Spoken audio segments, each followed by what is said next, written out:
అనుముల అన్నదమ్ముల కోసం, ఆయన అల్లుని కోసం, అదానీ కోసం, బావ మరుదుల కోసం, ఆయన కుటుంబ సభ్యులకు వందల వేల కోట్లు దోచుకోవడానికి, ఇక్కడ భూములు గుంజుకోవడానికి మాత్రం బ్రహ్మాండంగా పనిచేస్తా ఉన్నాడు. నేను ఇక్కడ బయలుదేరి హైదరాబాద్ నుంచి పరిగి మీదుగా ఇక్కడికి వస్తా ఉంటే తుంకిమెట్ల కాడ మనోళ్ళు జెండా ఎగిరేపించిండ్రు.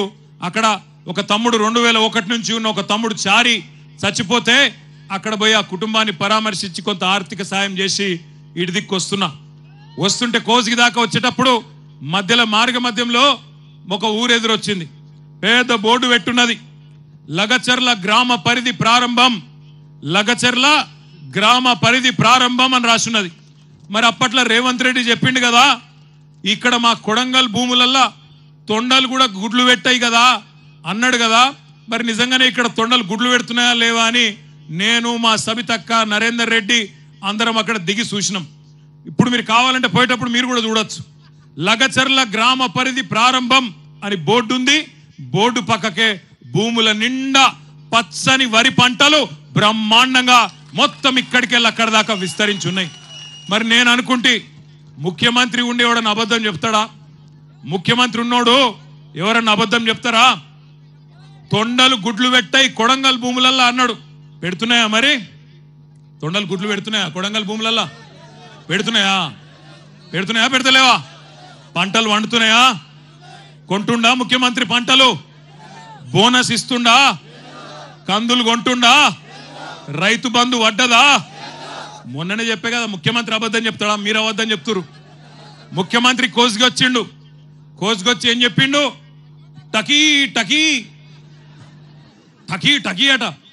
మేము నిజమే అనుకుంటుమి. కోసుగిలా చెప్పిండు కదా, ఓట్లేసి గెలిపించిన వాళ్ళకి చెప్పిండు కదా, అబద్ధం చెప్తాడా అనుకున్నా నేను. టకీ టకీ మన పడతాయి అన్నాడు. టకీ లేదు, టుకీ లేదు, ఇప్పటిదాకా ఏది దిక్కులేదు. ఒక్కల కన్నా ఇక్కడ మొత్తం కొడంగల్లా రైతు బంధు పైసలు పడ్డోళ్ళు ఒకసారి శైలా పట్టుర్రి. రైతు బంధు పైసలు పడ్డాయా? ఒకసారి పడనోళ్ళు శైలా పట్టండి. ఒక్కసారి వెనకకు తిప్పండి అమ్మా, కెమెరాలు వెనకకు తిప్పండి దయచేసి. జర మంచిగా శైలా పట్టుర్రి. కెమెరాలు తిప్పురి తమ్మి. రైతు బంధు రానోళ్ళు చెయ్యూపురి అడ్డంకి ఇట్లా రాలేదు రాలేదు రాలేదు రాలేదు అని. రేవంత్ రెడ్డి కనబడుతుందా? రైతు బంధు రాలే. రుణమాఫీ కానోళ్ళు ఒక్కసారి శైలా పట్టు. రుణమాఫీ జరగనోళ్ళు జరగలేదా? మీ కొడంగల్ కూడా స్పెషల్గా ఏం వేస్తలేడా టకీ టకీమని? లేవా? ఎక్కడ ఇవ్వలకే చెప్పినా కొడంగల్ మందం నూకుతుండేమో వెనకకెళ్ళి అనుకున్నా నేను. లేదా అది కూడా బోనస్ పడ్డదా టకీ టకీ టకీమని? ఆడబిడ్డలకు 2500 వచ్చిందా టకీ టకీ టకీమని? రాలే. తులం బంగారం పడ్డదా టక్కు టక్కుమని? రాలే.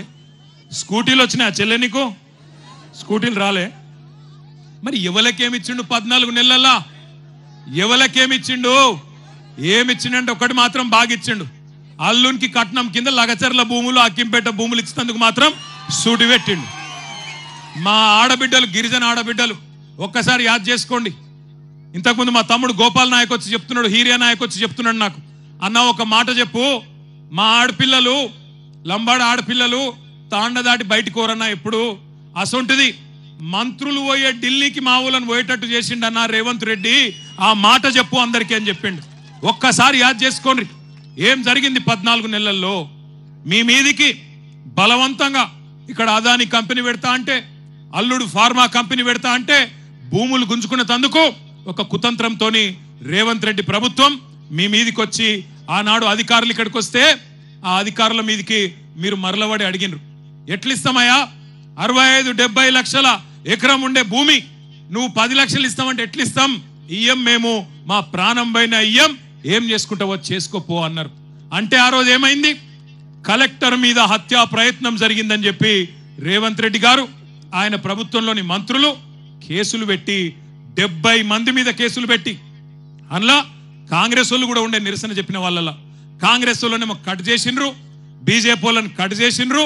ఒక్క టిఆర్ఎస్ వాళ్ళని మాత్రం 40 మందిని మా సోదరుడు పట్నం నరేందర్ రెడ్డి గారితో సహా 40 మంది రైతులను, ఆ రోజు సురేష్ని కానీ మా హీరియా నాయకును, మా గోపాల్ ఇంకా చాలా మందిని, ఒకరిద్దరిని కాదు 40 మందిని సురేష్తో సహా తీసుకొని పోయి జైల్లో పెట్టినారు. కొంతమందిని చెర్లపల్లిలో, కొంతమందిని సంగారెడ్డిలో, కొంతమందిని పరిగి జైల్లో పెట్టినారు. పెడితే నేను నరేందర్ రెడ్డి దగ్గర పోయినా, ఎట్లున్నాడో ఏమో నరేందర్ ఆరోగ్యం బాగలేదంట అని నేను ఆయన కాడికి పోయినా. ఎట్లున్నావన్నా అని పోతే నాకేం చెప్పిండు తెలుసా నరేందర్ రెడ్డి? అన్నా నేను మంచిగానే ఉన్నా, అవసరమైతే కొడంగల్ రైతుల కోసం నెల రోజులు కాదు సంవత్సరం మొత్తం జైల్లో ఉంటా, నువ్వు వాపస్ పో, నువ్వు పోయి అక్కడ ఉండే మా రైతులను నిడిపి అన్నా, నేను కావాలంటే సంవత్సరం ఉంటా. రేవంత్ రెడ్డిని గతంలో నేను ఓడగొట్టిన 2018లో, అందుకే ఆయనకు నా మీద కోపం ఉంటది. కానీ ఆయన కోపం ఆయన తీరేదాకా నన్ను జైల్లో ఉండమంటే ఉంటా, కానీ వాళ్ళ నిడిపి అన్నా, వాళ్ళ కోసం పో అన్నాడు. అప్పుడు నేను, మా సత్యవతి రాథోడ్ గారు, సబితక్క, శ్రీనివాస్ గౌడ్ అన్న, ఆర్ఎస్ ప్రవీణ్ అన్న, మాలోత్ కవితమ్మ అందరం కలిసి ఈ రైతు ఆడబిడ్డలు, నిజానికి మీకు తెలుసు నేను దుర్యోధనుడు అని ఉత్తగానే అనలే. దుర్యోధనుడు ఒకప్పుడు పాండవులను వాళ్ళ ఊళ్ళో ఉండనీయకుండా అడవికి పంపించిండు. గట్లనే రేవంత్ రెడ్డి కూడా మా ఆడబిడ్డలను వాళ్ళ తాండలో ఉండనీయకుండా అర్ధరాత్రి వాళ్ళ తాండల మీద తలుపులు వాళ్ళకు కొట్టి ఆడోళ్లను ఇష్టం వచ్చినట్టు వాళ్ళను ముట్టడమే కాకుండా, ఇష్టం వచ్చినట్టు అవమానించడమే కాకుండా, బూతులు మాట్లాడటమే కాకుండా, పుట్టకొకలు చెట్టుకొకలు అన్నట్టు ఎక్కడోళ్ళనక్కడ జంగల్ పొంట ఉరికిచ్చిండు. అందుకే నేనన్న దుర్యోధనుడు అని ఉత్తగానే అనలే. ఆ రకంగా భూములు గుంజుకునే ప్రయత్నం చేస్తే ఢిల్లీకి పోయినాం. ఢిల్లీకి పోయి అక్కడ మా ఆడబిడ్డలు గర్జించినారు. 9 నెలల గర్భవతి సోదరి జ్యోతి, 9 నెలలు నిండి ఎప్పుడు కొడుకు పుడతాడో ఎప్పుడు బిడ్డ పుడతాడో తెలియదు. మేమన్నాం, వద్దు బిడ్డ నువ్వు ఉండు, నీకు వైద్య సహాయం కావాలి, డాక్టర్ కావాలి, ఎప్పుడేమైతుందో నువ్వు ఉండు బిడ్డ, ఇక్కడనే ఉండు అంటే, లేదన్నా నా భర్తను జైల్లో పెట్టినరు, నేను వస్తా అని చెప్పి ఢిల్లీకి వచ్చింది. ఢిల్లీకి వచ్చి శివంగిలాగా ఒక సింహం పిల్లలక గర్జించింది మన లగచర్ల జ్యోతి. ఇక్కడే ఉన్నది మన కిష్టిబాయి, అట్లే మా దేవి, మా సోనీబాయి, వీళ్ళందరూ కూడా ఆ రోజు ఢిల్లీకి వచ్చి వాళ్ళ బాధను అక్కడ హ్యూమన్ రైట్స్ కమిషన్ ముందు, షెడ్యూల్డ్ కమిషన్ ముందు, షెడ్యూల్డ్ కాస్ట్ కమిషన్ ముందు, షెడ్యూల్డ్ ట్రైబ్ కమిషన్ ముందు, అందరి ముందు ఢిల్లీలో పెద్దల ముందు చెప్పడం జరిగింది. చెప్పిన తర్వాత ఆఖరికి న్యాయం ధర్మం ఉంటది కాబట్టి 40 రోజులకు మరి కోర్టు ద్వారా మనకు న్యాయం లభించింది. అందరు బయటకు వచ్చిండ్రు. ఇవాళ సంతోషం ఎక్కడ అనిపించిందంటే, లగచర్ల దాటి ముందుకొస్తే హకీంపేటలో మా బంజారా ఆడబిడ్డలు హారతులతో స్వాగతం పలికి, అన్నా మా భూమి పోకుండా చూడే, నీకు దండం పెడతామని చెప్పి బొట్టు పెట్టి ఆడ టెంట్ కింద జ్యోతి ఉంటే జ్యోతి కాడికి తీసుకుపోయిను. ఏ జ్యోతి అయితే ఆనాడు 8-9 నెలల గర్భవతి ఉండేనో, ఇవాళ ఆమెకు బిడ్డ పుట్టింది. బిడ్డ పుట్టి ఇవాళ సరిగ్గా 20 రోజులు. నన్ను సీదా ఆడికి తీసుకుపోయినరు. ఆ బిడ్డ కాడికి తీసుకపోతే జ్యోతి బిడ్డను నా చేతిలో పెట్టి అన్నా, భూ పోరాటంలో పుట్టింది నా బిడ్డ, నువ్వే పేరు పెట్టన్నా అని చెప్పింది. చెబితే నాకు నిజంగానే నా బిడ్డకు కూడా నేనే పేరు పెట్టలే, మా నాయన పెట్టిండు.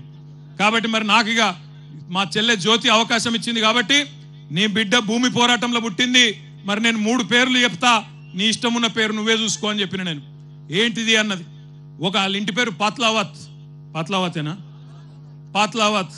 నేనేమన్నా అంటే పాత్లావత్ భూమి, ఒక పేరు భూమి, ఆడపిల్ల కాబట్టి భూమి. రెండో పేరు ధాత్రి అంటే కూడా భూమే. మూడో పేరు అవని. మూడిట్ల నీ ఇష్టం అన్నా అంటే అన్నదిగా జ్యోతి అన్నది ఆమె భర్త అన్నాడు.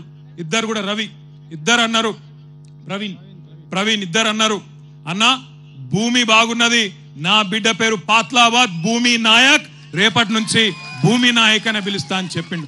సంతోషం, గుండె నిండా సంతోషం అనిపించింది. ఎందుకంటే ఇవాళ ఒక పోరాటంలో చిన్న పాత్ర మాది. నిజానికి పోరాడిందంతా ఇక్కడ కొడంగల్ భూమి పుత్రులు, కొడంగల్ ఆడబిడ్డలు. మీరు కొట్లాడిన కేవలం మేము మీ పక్కన నిలబడ్డం తప్ప మేం చేసింది ఏం లేదు. కానీ మీ ఎమ్మెల్యే, ముఖ్యమంత్రి మీ ఓట్లతో గెలిచినోడు, మీకేమన్నా మంచి చేయాల్సినోడు ఏం చేస్తున్నాడు? ఇవాళ 70 మంది మీద కేసులు పెట్టి 40 మందిని 40 రోజులు జైల్లో పెట్టి ఆడబిడ్డలను గోసవుచ్చుకున్నాడు. అందుకే నేను అంటా ఉన్నా, రేవంత్ రెడ్డి గారు మర్చిపోకు, యాది పెట్టుకో. కొడంగల్లో ఉండే మా గిరిజన బంజారా బిడ్డలు తలుసుకుంటే రేపు చిత్తుగా ఖచ్చితంగా నిన్ను ఓడగొట్టి ఇంటికి పంపిస్తారు, నీ అచ్చంపేటకు మళ్ళా తిరిగి పంపిస్తారు, యాది పెట్టుకో. ఒకటి మాత్రం పక్కా, ఇవాళ రేవంత్ రెడ్డి మోసం ఒక కొడంగల్లోనే కాదు, మొత్తం రాష్ట్రం అంతా దేశమంతా తెలిసిపోయింది. నేను హకీంపేట దాటి కిందికి కోస్గిలకు వచ్చే వరకు ఆ గుడి దాకా ఒకటే జనం, బ్రహ్మాండమైన స్వాగతం పలికి నాకు నిజంగా అర్థం కాలే మనం పోతుంది నిరసన దీక్షనా లేకపోతే మనం ఉప ఎన్నిక వచ్చి ఆయనత రేవంత్ రెడ్డి ఓడిపోయి నరేందర్ రెడ్డి గెలిచిపోయి జులూస్ తీసుకుంటున్నామా నాకు అర్థం కాలే.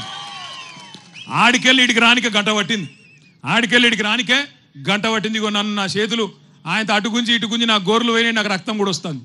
గట్ల అయిపోయింది నా పరిస్థితి. అలా అంటే ఇవాళ ఎట్లున్నదంటే ముఖ్యమంత్రి నియోజకవర్గంలో కూడా ఎప్పుడు ఎన్నిక వస్తుందా, ఎప్పుడు కాంగ్రెస్ పార్టీ